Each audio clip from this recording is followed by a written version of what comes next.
نبی پاک صلی اللہ تعالیٰ علیہ وسلم نے جب پرانی امتوں کی عمریں دیکھی، نہ کسی کی 1000 سال ہوئی، کسی کی اس سے زیادہ ہوئی، تو اللہ کے محبوب علیہ السلام کے دل مبارک میں یہ خیال آیا کہ میری امت کی عمریں تو بڑی تھوڑی ہوں گی، تو کیسے اتنی لمبی نیکیاں کر سکیں گے؟ تو اللہ تعالیٰ نے پھر لیلۃ القدر عطا فرمائی۔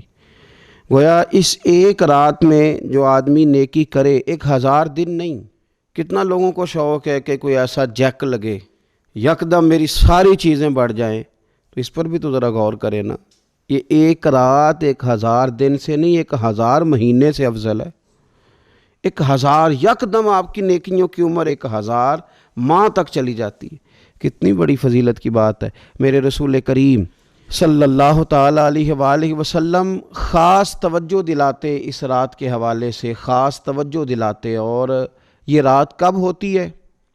صحیح حدیث میں موجود ہے، نبی پاک صلی اللہ تعالیٰ علیہ وسلم نے فرمایا کہ اسے رمضان کے آخری عشرے میں تلاش کرو۔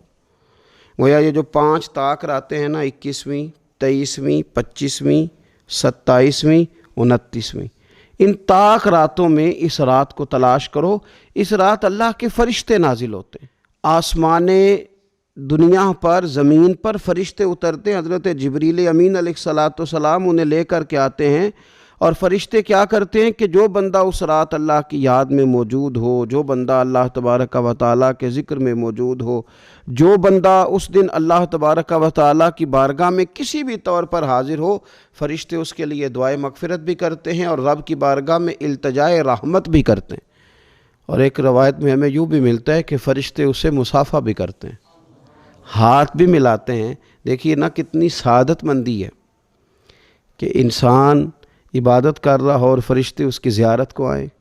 ہمارے صوفیاء فرماتے ہیں تو پکا پروگرام بنا لے عبادت کا، فرشتے کئی بار تیری زیارت کو آیا کریں گے۔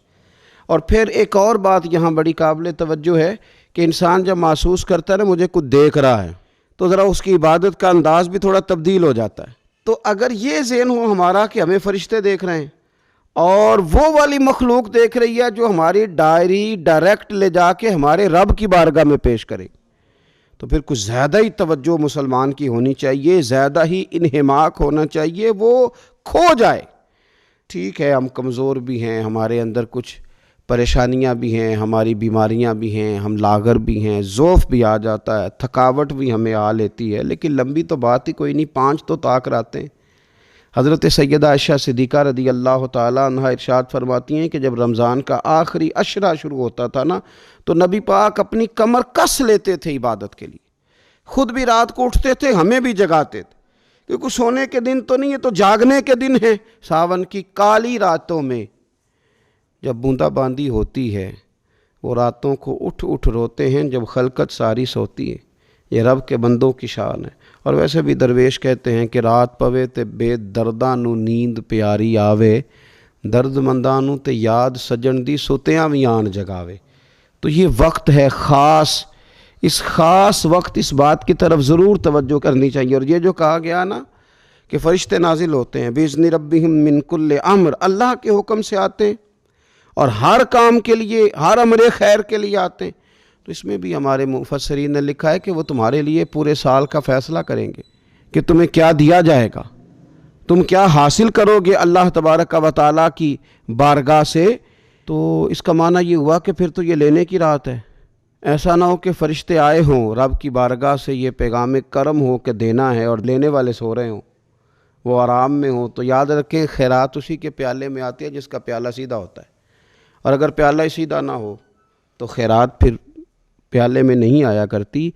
تو پھر اس کو جو کہا گیا نا کہ یہ سلامتی والی ہے، تو اس میں ایک اور بات بھی ہمارے پھر مفسرین نے لکھی ہے کہ اس رات شیطان تو ویسے ہی قید ہے، اس رات بندے کا نفس بھی نہیں اسے تنگ کرتا۔